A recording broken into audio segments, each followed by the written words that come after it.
कहानी। यह सत्य अनुभव कथन विवेक दुबे का है, जो उसने हमें ट्विटर पर मैसेज किया था। विवेक ठाणे में रहता है और एक कॉल सेंटर में टीम लीडर के तौर पर काम करता है। 2017 में उसे अपने गांव उत्तर प्रदेश गए हुए लगभग 2.5 साल हो गए थे, इसलिए वह 2017 की दिवाली में छुट्टियां लेकर अपने गांव गया था। उत्तर प्रदेश के एक पूरी तरह देहाती इलाके में वह रहता है, जहां बिजली के खंभे तो है मगर गांव में बिजली जाती रहती है। उसे बचपन से ही छत पर मच्छरदानी लगाकर सोने की आदत है, जो बड़े होने के बाद भी नहीं छूटी। उस रात भी वह छत पर अकेले ही सोया था। रात को उसकी नींद किसी अजीब से आवाज से खुली, जो उसे घर से थोड़ी दूर घनी जड़ढ़ियों वाली बस्ती से आती हुई महसूस हुई। वह मच्छरदानी खोल के बाहर निकला और छत की रेलिंग के पर जाकर आसपास नजर घुमाई तो उसे पीपल के पेड़ एज के गोल गोल चक्कर लगता हुआ एक साया नजर आया। उसने सोचा कि होगा कोई परेशान आदमी जो रात में घर में बाहर टहल रहा होगा। हमेशा की तरह बिजली नहीं थी, इसलिए चांद से आने वाली टिमटिमाती रोशनी में विवेक को दूर से कुछ ठीक देख नहीं पाया। उसने तो सिर्फ दिखने वाली आकृति के सहारे अंदाजा लगाया था। अपने मन में उठने वाले डर को खामोश करके विवेक अपनी मच्छरदानी में जाकर सो गया।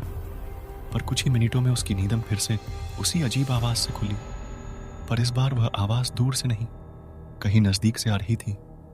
विवेक फिर से उठा और छत की रेलिंग के पा गया और उसे घर के आंगन में जो नजारा दिखा, उसे देखने के बाद विवेक के बदन में दौड़ डात रहा खून मानो भयरस बन गया।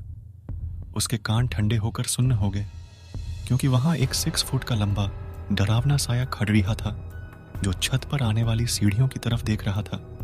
उसे देखकर विवेक नीचे बैठ गया, पर कुछ ही पालों में वह साया बाहर से ऊपर आने वाले छत के दरवाजे में खड़ा रहा था। विवेक उसके आर पार देख सकता था।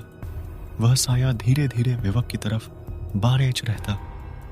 विवेक ने जरा सभी समय न गवाते हुए हनुमान जी का जाप करना शुरू कर दिया। हनुमान जी का नाम लेते ही वह साया कुछ ही पलों में हवे में ही अंतर्ध्यान हो गया। वह क्या था, वहां किस प्रकार के इरादे से आया था, कुछ भी पता नहीं, पर विवेक के कहने अनुसार उस साए को कोई चेहरा नहीं था, बस के अजीब आकार जिसके आर पर देखा जा सके, ऐसा कुछ था। आत्मा भटकती क्यों है? जब तक कोई भी इंसान शरीर के साथ जीवित होता है तो उसकी कुछ इच्छाएं होती है, और अपने जीते जी वह उन इच्छाओं को पूरा करना चाहता है। और जब कोई इंसान उस इच्छाओं को पूरा किए बिना मरता है तो उसे अकाल मृत्यु भी कहते हैं, मतलब समय से पहले मौत। ये मौत बड़ी ही दर्दनाक होती है, और कहते हैं कि जिसकी अकाल मृत्यु हुई है उसकी आत्मा उसका समय पूरा होने तक इसी संसार में भटकती रहती है, और इस समय में वह आत्मा कभी कभी अपनी इच्छा पूर्ति के लिए किसी और मानव शरीर का सहारा लेने का प्रयास भी कर सकती है। यह कहानी एक सच्ची घटना पर आधारित है, तो आप इसे लाइक एंड शेयर कर सकते हैं। कृपया अपने कमेंट्स के माध्यम से बताएं कि आपको यह कहानी कैसी लगी। नई पोस्ट की जानकारी के लिए कृपया सब्सक्राइब करें। धन्यवाद।